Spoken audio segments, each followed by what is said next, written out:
3v3. So now going into 5v5 with more bans, more picks to be made, if you haven't expanded that hero pool, it can become even more targeted. But I want to point out that ban from Rising Lotus, that's one we haven't really seen too much.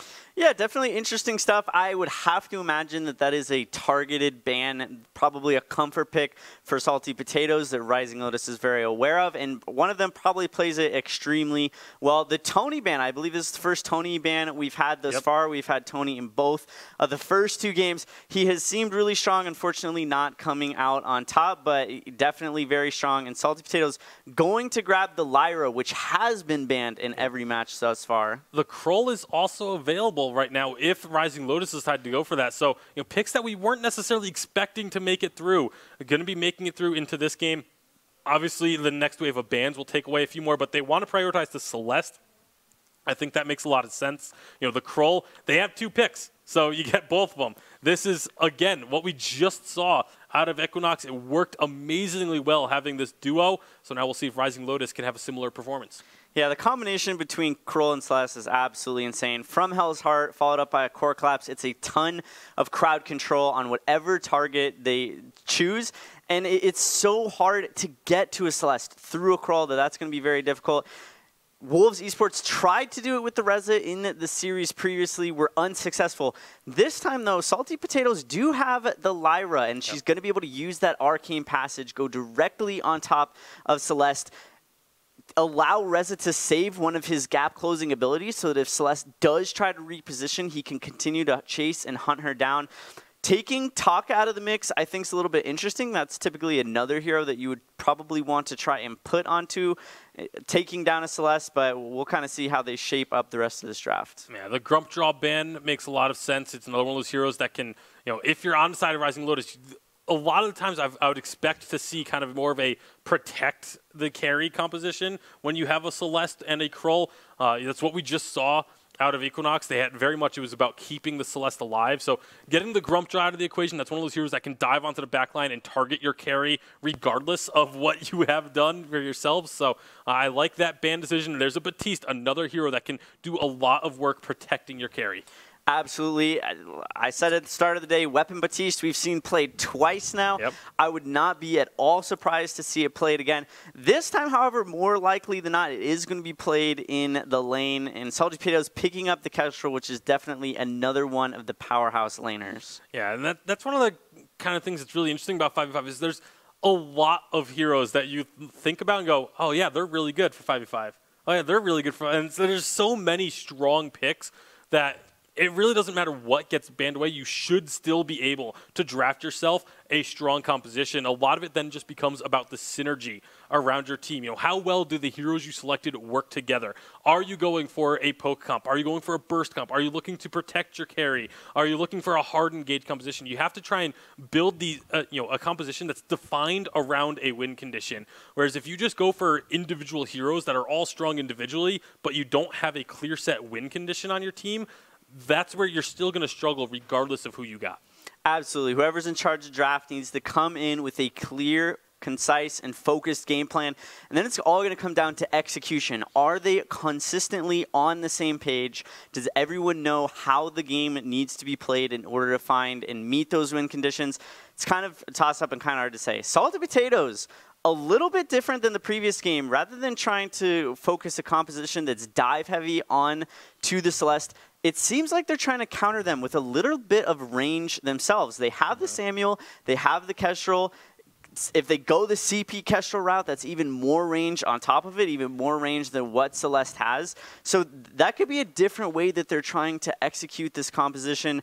Only time will tell to see exactly how they make it. Yeah, and Lyra Samuel is another one of those combos that kind of carried over really well from 3v3. Having that extra movement speed, you can stay in your Drifting Dark for a very long time while still having a lot of mobility within that area. So a very strong kiting composition for Salty Potatoes. Like you said, that could be their goal here. Just if you kite far enough away, Celeste doesn't have a movement speed increase. She doesn't have a gap closer. She's going to be relying on getting movement speed increases from the Arden to be able to keep up with a fight if it starts to drift away from them. So that could be the way Salty Potatoes look to deal with this. Rising Lotus all of their eggs right now are in that Celeste carry basket. So if they move a fight away from Celeste, they could then just get far enough away, wait for their opportunity, and then just turn and re-engage. Absolutely. And the thing is, the Salty Potatoes, with this extra range, they have the Libra on top of it. So she's going to be able to continuously heal them, allow them to sustain through any of the heliogeneses that are coming out of the Celeste.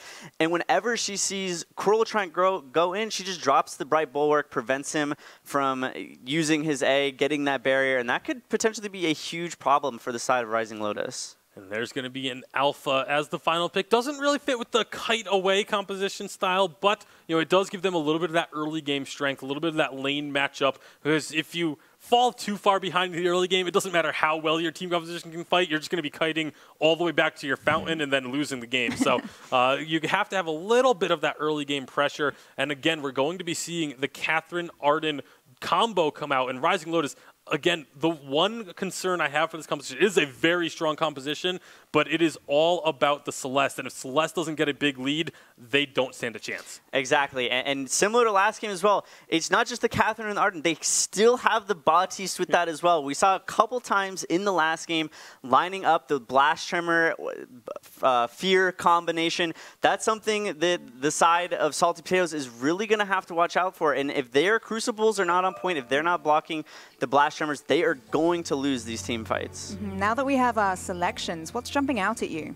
I mean, I think, again, first of all, the big Celeste carry. Absolutely. If you don't have that Celeste get online early, if you don't protect her from the start, it becomes a very difficult game. And on the side of Salty Potatoes, they need to recognize that. They need to put everything into stopping the Celeste, because if they can keep her down, they have an easy path to victory. Reza and Alpha super strong at ganking, especially earlier on into the game. If they are able to pick up a bunch of kills on his Celeste, put her behind their own mid laner, that's going to allow them to scale much better into the late game, allow their ranged carries to come online so that they can combat the Celeste damage later on into the game. Is there anything else that is there anything you're expecting to see from this particular matchup? Are you expecting a certain movement pattern or a specific strategy to come out here? I think this is going to be very similar to the last game, where it's kind of not stagnant, but we're not going to be seeing a ton of all-in team fights until we start to get to those later levels. Once you get to level 6, level 8, those big power spikes, the first tier 3 items, that's when fights will start going off. But up until then, it's going to be both teams really just trying to focus on farming and getting as far ahead as they can for that moment. Absolutely. And Flash, is there anything that you think the team should be careful of, that they should try and avoid?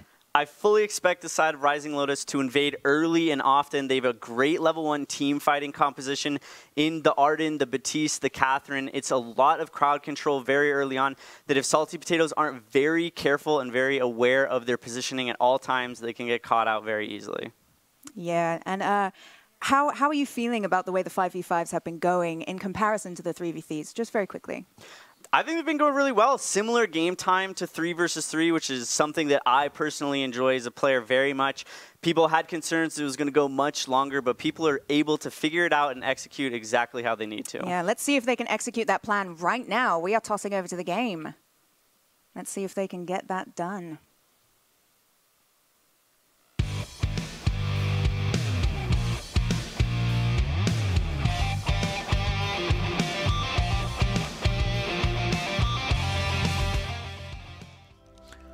All right, we are on to Sovereign's Rise for game number 3, our final game for Europe. Of course, don't go anywhere after Europe is finished, because we will still be having those 3 North American games coming up a little bit later. But right now, it is all about Salty Potatoes going head-to-head against Rising Lotus. Dragonborn once again back with me to get us underway. Thank you, Tasty. Yeah, we're back on the Rise, and already a little bit of a skirmish breaking out here. We see this, a lot of teams try to contest those first couple of creeps in the jungle. And you see right there, wow, first blood. Very early first blood coming through, but the fight is not over. Sneaky, he's going to get the target, and he's going to be dropping as well. So 1 kill apiece does lead to a slight edge in terms of the kill gold to the side of Salty Potatoes, but you see Rising Lotus, they may not be done here. They're going to be looking to try and invade onto this Crystal Treant, see if they can get themselves that crystal buff to start the game off. You see Aristocratic and Aeon going to be looking to try and defend. It will go over to the side of Rising Lotus, and it does go on to Solicitude as well. So that's going to be a nice little advantage as long as they can get out of here safely. You see Sneaky, he's joined this fight as well, just to try and make sure that Rising Lotus gets out of this jungle, allows Salty Potatoes to clean up the rest of those monsters. Yo, who said EU was a passive region? This team, these two teams specifically, both very aggressive. This is probably the most action we've seen in the first 2 minutes this week or today. 5v5 is a new game mode, and Europe has taken that to heart. There's a bit of a reset for everything. Europe has fully gone on board with this reset. They have a completely different play style from what we saw in 3v3. Keanu Nakoa, he's going to be in a world of trouble, so he gets caught out in the river, and that will be another kill for Salty Potatoes. 3-1 now in just the first 2.5 minutes.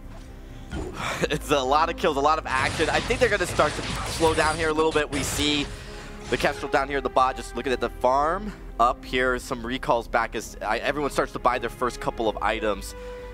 And we'll see, it is going to be Joker's picking up the weapon items here. Yeah, it looks like it. And again, I want to talk about the rosters a little bit. Some of the names you may recognize from both VGA and from the VGL. A couple of new names, but names like Cracks, Aristocratic, Esquire, they've been around the block a few times. So again, new opportunities for some of these players to come out and perform in VPL. A lot of these guys actually in both these rosters are former 3v3 pros looking to make the transition to 5v5, and so far I love what I see.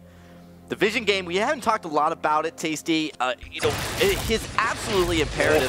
Cracks just getting deleted by the Kestrel. That's the thing you have to be worried about with a Kestrel. Early game, her damage is insane. But before we go really into the Vision, I do also want to touch on, as we get another little fight here around the mid lane, is, again, where people are kind of focusing their attention. We've seen so much focus on this bottom lane across all 3 games thus far. That really seems to be where teams are trying to get victories to be able to scale up into the late game. A lot of pros have talked to me about just being comfortable in the bottom lane. Bottom mid's really that kind of harder. You got 2 lanes on top and bottom of you, so it's a little bit unique. Vision is completely new for 5v5, and no longer do we have mines that blow up when you walk over them. We have scout cams, and they grant vision. It's a bit of a vision war game inside of this other war game that's going on that you really have to focus on how teams manage it, making sure that they have that vision early, allows them to rotate and get some of this farm. You see right here. Speaking of rotating, that's going to be a little bit of a skirmish over this crystal orb. It does go the way of Rising Lotus, and now they find themselves a kill as they take down Lyra very quickly. The Joker going to get dropped low as well, but Rising Lotus, they take away not only the treant, but now they're going to clear out as much of the jungle as they can as well, just looking to deny gold opportunities from their opponents. Yeah, I'm really excited to see this matchup in the mid lane here. Celeste versus the Samuel, those are those 2 premier laners for the mid, and they really have their own strengths and weaknesses. Bottom lane, more action. Kratz gonna be in some trouble. One shot is gonna go a little wide, so nice job by Kratz to dodge that one out. And he's going to be able to stay alive, but again, the Joker constantly coming down, rotating through the jungle, and looking to make plays in that bottom lane in order to get this Kestrel ahead. Absolutely. That mid lane match, though, is what I was talking about. Looking forward to see how that plays out. Both those laners, if played correctly, have very, very strong power spikes that they hit right about the same time. So excited to see this. 3-man rotation of the bot to get that turret. I think they might secure it. Catherine's down there to contest. Yeah, but Cracks hasn't really been, doesn't really have the defense to stick around. After the last 2 skirmishes, got taken down so low so quickly. You can see Cracks never really even wanted to defend it. It was trying to buy time for the rest of the team to rotate.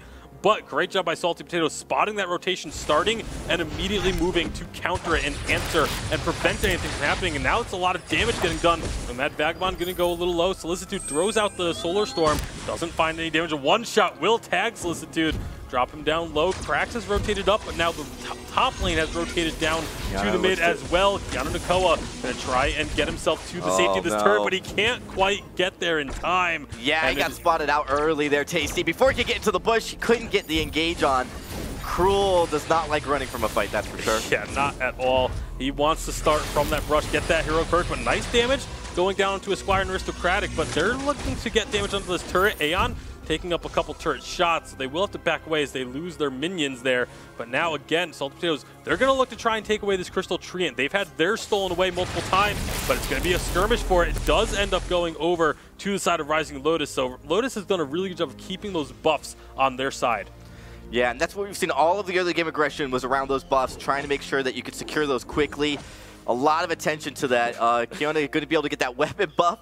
That was a close 2v1, actually. Surprised he got away with it. He just kind of walked in and stole it with a quick little a basic attack, really, just stealing it away. You know, the empowered basic attack from the brush does do a little bit of extra damage, and Joker and Sneaky were not able to secure that objective, but they will finally get themselves a Crystal Orb, although it was very nearly stolen away by that Solar Storm coming through. Yeah, that was very close. Great job. I love just how, like, you see some of Salty Potatoes, they'll move into positions to get some of that ambient gold and experience. You still share that golden experience, so trying to just keep your team in close proximity can be a strategy we can see teams utilize to maximize their gold payout. Now with the rotation back to the mid lane, you see a lot of members from both teams going to be in this area. There's a rotation coming down from the top, but it's going to get spotted by Keanu. Sneaky gets out, though. Sneaky does get out. Now Keanu, he's going to be trying to just stay in this fight as long as he can. It's going to be a big healing going down. Keanu's going low. Great Gauntlet's going to come down, and that's going to be a couple of kills, one going either way. As the fight continues, Joker using the ultimate, looking to take out Tenacian. He does get that kill. Solicitude is going to be still very healthy, though, and throwing out damage with those Helios. Joker going low, but they can't quite find the kill. Advantage once again to Salty Potatoes when it comes to the team fight. Yeah, great job keeping that fight. A lot of damage came out early on from Salty, and you started to see it kind of turn. Great Gauntlet to kind of break up the fight, but they stayed together. Oh, Joker. Dude wanted to get that kill with the ultimate, didn't quite find it, and now they could be in trouble. Cracks is going to go very low. Nice from Hell's Heart onto Esquire. He's going to get the Celeste low. Can't use that active camo just yet. He's going to get out safely, though. Here comes the Reza, but he's on his own in the middle of the enemy team. That's not where you want to be. One shot will get blocked by Keanu Nakoa, and that's going to be one kill going to Rising Lotus, and everything should be, you know, calming down a little bit, and Rising Lotus should be able to actually look for maybe get some objective control, get these minion waves under control. As you see top lane very far pushed up in favor of Salty Potatoes. Yeah, and the objectives right now in favor of Salty Potatoes is so one-sided. You know, 9-6, they have not lost a single turret. Rising Lotus needs to find some kind of traction here. In these fights, you kind of see it go both ways. Like, it's starting to even out a little bit, but the gold lead by itself is going to be a big factor when we see these 5v5 matchups if they do go full team fights here into the mid game. Yeah, and again, we're going to have to keep our eye on Solicitude. That's the key for this Rising Lotus side, is can the Celeste stay safe? Can she continuously output damage while keeping herself safe? That's going to be the difficulty for them. And thus far, Salty Potatoes have done a really good job of, they haven't gotten the kills on the Solicitude, but they've effectively taken the Celeste out of these fights, and it has allowed them to find kills onto other targets instead. Nomad Vagabond, he's going to be low as this Ghost Wing goes down very low as well. Solar Storm's not going to steal it away, and that will be the Ghost Wing to the side of Salty Potatoes, and now they're looking for fights. They find a kill. They do lose out on a turret, but they're going to be looking for blood as it's Solicitude and Nomad Vagabond both low, but then they say, you know what, Keanu Nakoa, he's in the middle of our team. We'll take what we can get, and then continue chasing. Solicitude going to get caught by the Alpha. Kestrel will find that kill. Nomad Vagabond still trying to run away as this Arden, and looks like they're going to let him go eventually because, you know what? It's not worth chasing that kill through the jungle when you can go and look for turrets. Yeah, this is a big surprise. Salty Potatoes, with no turrets down prior to that Ghostwing attack, you know, they really should have had control over Ghostwing location. They knew it was on the map. They didn't. They gave it up to Rising Lotus. Rising Lotus now, you're starting to come back into this, able to take their first objective turret-wise. Yeah, they did get that first objective, but it was actually Salty Potatoes that got the Ghost Wing, and now they're looking for more. A Gauntlet is going to come through. The Solar Storm goes right by the team fight. That is not what you want to see happen if you're the side of Rising Lotus. They do find one kill out of this, though. Esquire is going to be their next target, but they're starting to turn it around. That's going to be 2 quick kills found by Salty Potatoes. Sneaky doing a lot of damage in this fight as well. It is a 2 for 2, but you see the health for the side of Rising Lotus not quite as healthy as the members of Salty Potatoes. So Salty Potatoes, they're going to try and stick around. See Esquire sneaking around the side, looking for a pick opportunity, but he's going to get found out. Yeah, but the fights are starting to even up, Tasty, and that's what's important for Rising Lotus. The Celeste, I feel like her matchup later is going to be better than the Samuel. Typically later in the game, Samuel is very, very strong, does a lot of damage, but doesn't have the same kind of crowd control that Celeste brings out. The AoE that Celeste is going to have once she puts 3 points into her ultimate, that is where you start to see Rising Lotus find their comfort here. Yeah, I mean, we saw that last fight. It was very much even, and that was with a Celeste ultimate completely whiffing. So if that ultimate is on point, if that ends up going through the entirety of Salty Potatoes, that could be a potentially very different team fight. Crack's still going to be on his own down in this bottom lane. He's going to be paying for it pretty heavily. That's going to be a kill found eventually as they just chase him down. Joker and Esquire, they have been really just making life very difficult for this Catherine. Absolutely. We got more action on the top as well. That's Tenacious. A very short little portal, but it's just what they need to get the kill on to the Batiste. Now down bottom, looks like Esquire and Joker, they're looking for a turret, but they're getting a little bit of resistance there from the side of Rising Lotus, but not quite enough. The Joker might still end up going down here if Keanu Nakoa can get there in time, but he has to stop to get that heroic perk going. He doesn't have a lot of movement speed. He didn't prioritize upgrading his boots, which is very surprising for a Krull. Usually you want to get those boots upgraded as quickly as you can, but Keanu's still on just tier 1 boots. Isn't going to be able to have that movement speed that he really needs to get involved, but I see a lot of damage getting dropped down. Solar Storm is going to just hit Esquire, and however, they've found some damage onto Aristocratic. Esquire trying to come back through the bottom, but he's not going to get there. That's a nice from Hell's Heart just to secure the kill. Ghostwing is back up, so this looks like Rising Lotus may be trying to get this objective, but the 4 remaining members of Salty Potatoes are here. Samuel's going to be looking to do a lot of damage. Big blocks coming through, but it's not going to matter. Salty Potatoes find the kill onto the Celeste, and once Celeste is down, there's just no damage really remaining for the side of Rising Lotus. They have to try and get away from here. Yeah, back it away. They're looking to be able to secure this Ghostwing. Great job by Salty to kind of clear that out in the fight. You know, you don't need to commit to the objective. You just need to commit to getting the positioning you need kill-wise. 2 kills easy off the board. Push Rising Lotus back.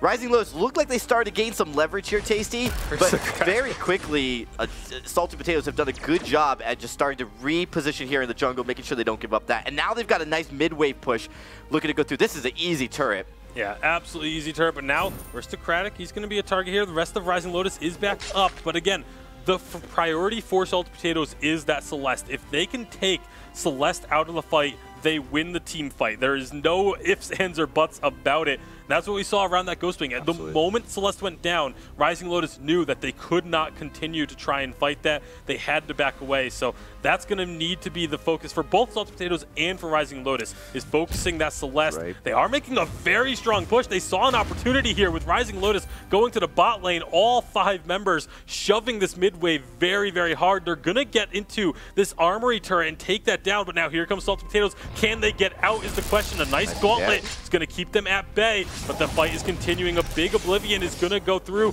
Does get blocked for the most part. We're going to be having this fight continuing. They do get a kill onto the Alpha, and looks like Krull will be going down as well.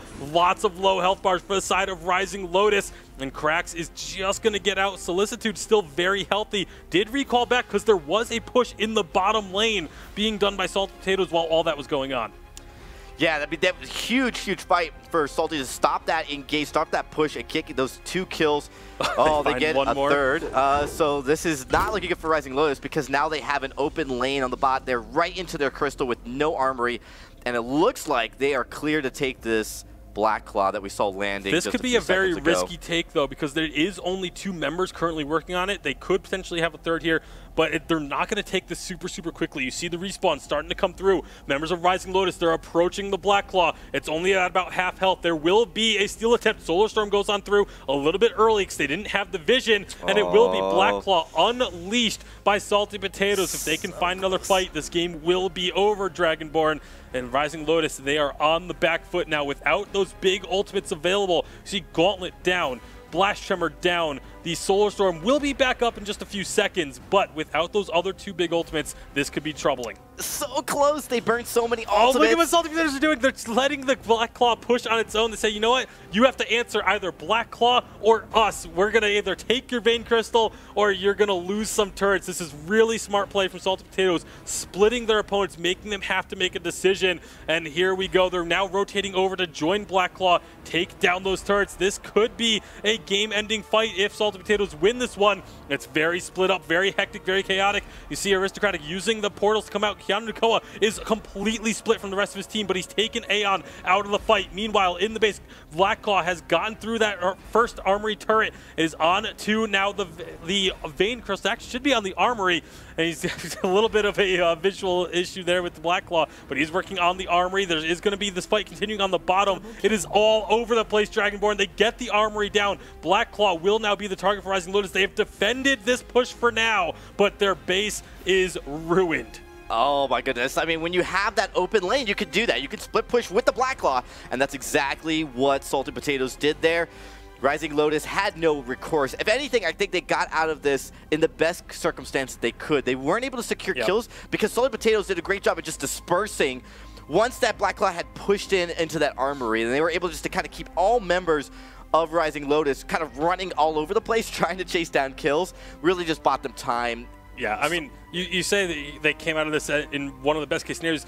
The other option was that they lost the game. Exactly. So if you're still in the game, you still have a chance. But it was actually, I want to emphasize what Keanu Nakoa did there. You know, I said he got split away from the rest of the team, but he kept 2 members of Salty Potatoes preoccupied that entire time. So a great job by Keanu there, just surviving. Now with Ghostwing up, looks like we're going to have another fight. That's a heavy engagement. They've taken down Celeste right off the bat. Salty Potatoes, this is a nightmare for Rising Lotus now. With just Celeste down, I don't think they're going to care about the rest of the members. They're just going to go in and likely look to finish this game. If they find another kill or 2, that'd be great, but that would just be gravy at this point. They are going in onto this base. Rising Lotus is going to do what they can to try and defend this, but it is just not going to work out. They find a kill onto Keanu Nakoa. They're continuing to just look for these kills, finally starting to get the damage onto the Vein Crystal, and this will be the 3rd and final game of Europe. This one will be Salty Potatoes taking the victory, spoiling the return of Rising Lotus. Really clean game from Salty Potatoes there, just absolutely coming in dominating. What a fantastic match. Yeah, absolutely great job by Salty Potatoes, recognizing your opponent's win condition and playing to counter that win condition. They focused on that Celeste so hard in the late game, and every single time they took her out, whether it was a kill or just moving her away from the team fight, they just easily cleaned up afterwards. I hate to say it again, but that was brutal. That was Salty Potatoes